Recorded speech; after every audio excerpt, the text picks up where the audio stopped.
tudo bem com vocês? Hoje a tia Nath vai contar uma história maravilhosa. Mas antes, vamos ler a palavra de Deus?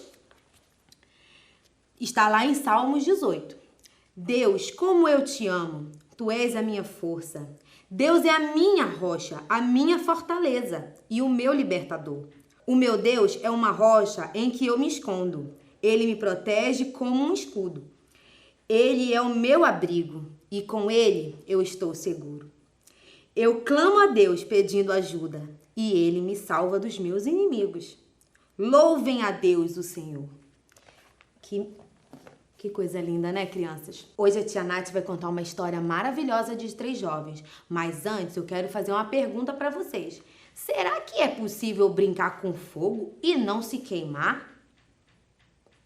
Pois aconteceu na Bíblia, crianças. Olha só. E o nome deles, crianças, era Misael, Ananias e Azarias. Eles foram levados para um reino do Nabucodonosor, era o nome desse rei. E lá eles eram escravos. Só que eles moravam dentro do palácio, porque Deus tinha dado muita inteligência para eles. E eles moravam com o rei. Um certo dia, o rei Nabucodonosor trocou o nome deles para Sadraque, Mesaque e Abednego. E também construiu uma estátua muito grande de ouro. E deu uma ordem para todo mundo daquele reinado, que toda vez que tocasse a música, todos deveriam se ajoelhar e adorar aquela imagem de ouro. Só que os 3 jovens, eles não faziam isso, porque eles conheciam a palavra de Deus. E a palavra de Deus diz, crianças, que nós só podemos adorar um único Deus, que é o nosso Deus. E o rei ficou sabendo que os 3 jovens não se dobraram. Quando a música tocou, todo mundo ficou de joelho adorando aquela imagem. Mas os 3 jovens se recusaram a fazer isso. E o rei mandou chamar eles e perguntou por que eles não queriam se ajoelhar. E eles falaram: nós não vamos fazer isso, porque nós só adoramos um único Deus, que é o Deus verdadeiro. E o rei ficou muito furioso. Vocês sabiam que o rei tinha mandado construir uma fornalha. Lá era muito quente, crianças. E o rei disse que todo mundo que não adorasse a imagem que ele fez iria para essa fornalha. Como os 3 não obedeceram à ordem do rei, o rei ordenou que jogassem eles dentro da fornalha. Vocês acreditam que até os soldados que levaram eles se queimaram antes mesmo de chegar lá? Isso aí. E os 3 foram para dentro da fornalha.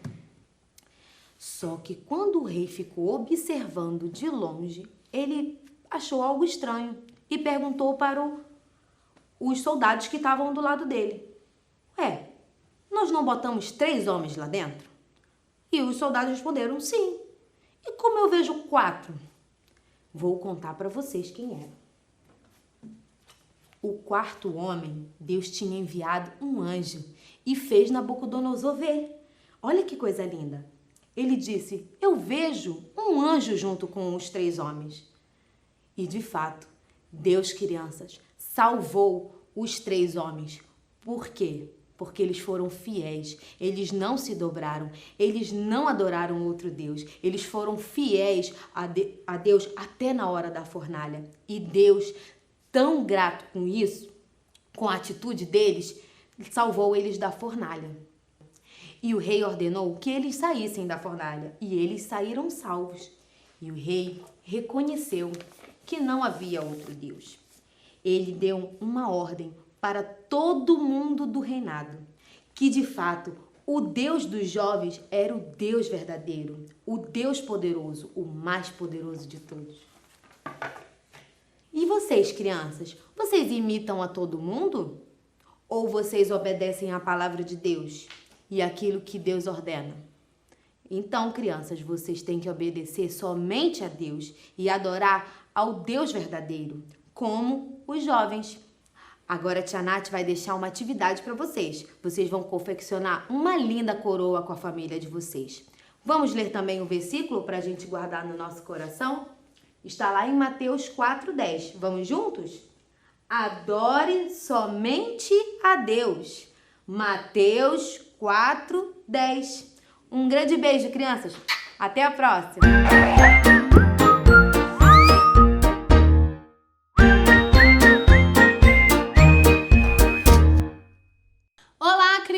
crianças, tudo bom?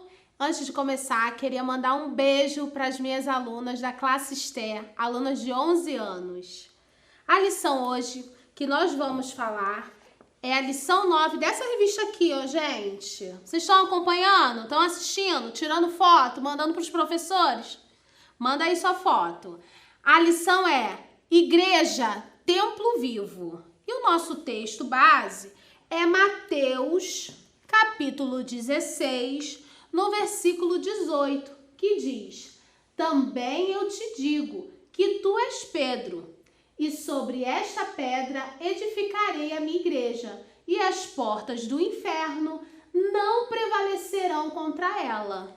Nessa passagem, Jesus fala sobre a igreja, a fundação da igreja.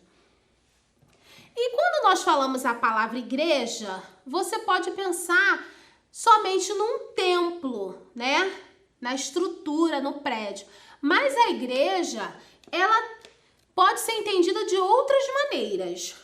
Na nossa revista, tem uma parte que diz, vamos pensar, que ela dá alguns exemplos.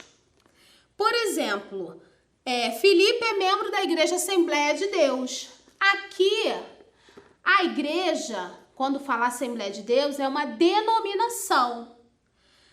Como a Igreja Batista, Igreja Presbiteriana, Igreja Universal. Um outro exemplo é, Anita esqueceu a sua Bíblia na igreja. Esse na igreja, nesse caso, indica um prédio, um lugar onde as pessoas se reúnem. Paulo enviou saudações para a igreja que está em Roma. Aí essa igreja está indicando um local, como por exemplo, a DEVEC São Paulo, a DEVEC Curitiba, é um local. E também, como no termo que fala assim, Jesus em breve virá buscar a sua igreja. Aí se refere igreja como todas as pessoas que servem a Jesus, que estão espalhadas pelo mundo, tá? E em Mateus, quando Jesus fala isso para Pedro, ele antes, lá no versículo 13, começa uma conversa com seus discípulos. Nessa conversa, ele pergunta para os discípulos, o que o povo diz que eu sou? E os discípulos começam a falar.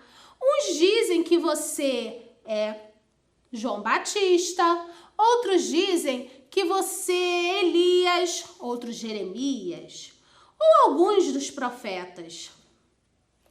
Jesus olha para eles e fala assim, e vocês? O que vocês dizem que eu sou? Os discípulos ficam se olhando e Pedro logo diz, tu és o Cristo, o Filho do Deus vivo. E Jesus elogia, fala para Pedro que ele falou através da revelação de Deus. E ele fala, pois bem, sobre esta pedra edificarei, construirei a minha igreja. Ele é a pedra. E sobre esta pedra, ele construiria a sua igreja. E construiu com os discípulos. Cada discípulo era uma pedra também. E através dessas pedras, que são pedras vivas, ele edificou a sua igreja. Nós somos pedras vivas. Pedras vivas? Sim, somos pedras que falam do amor de Jesus. O quanto ele é poderoso, que ele venceu a morte e ressuscitou. E as portas do inferno não puderam prevalecer contra ela.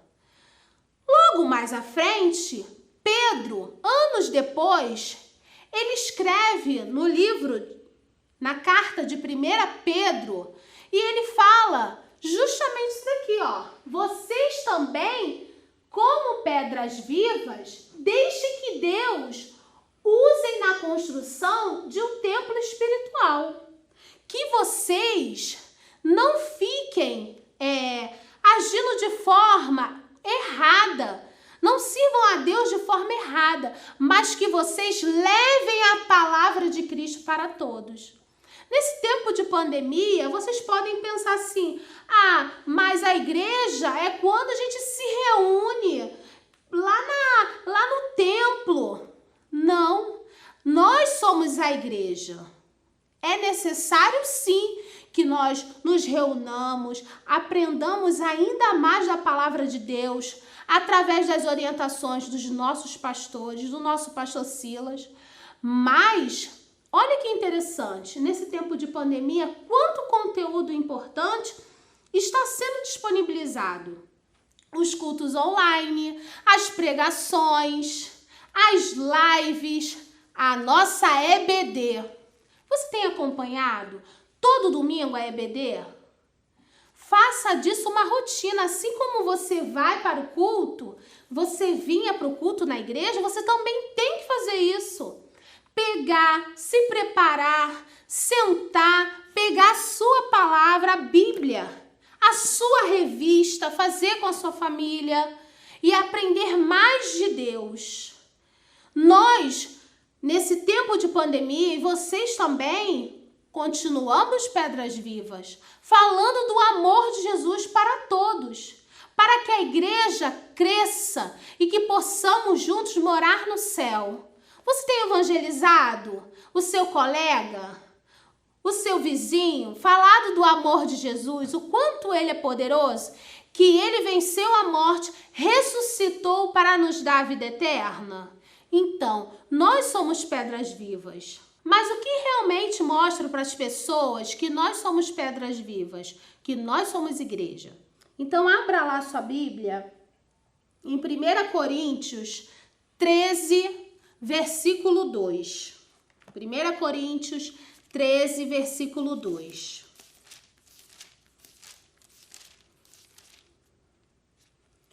Ainda que eu tenha o dom de profetizar e conheça todos os mistérios e toda a ciência, ainda que eu tenha tamanha fé a ponto de transportar montes, se não tiver amor, nada serei.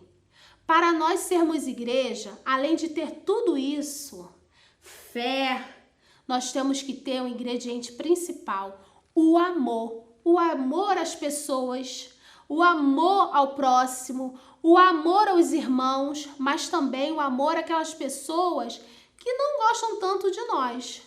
Jesus fala o tempo inteiro que nós devemos amar o nosso próximo como a nós mesmos.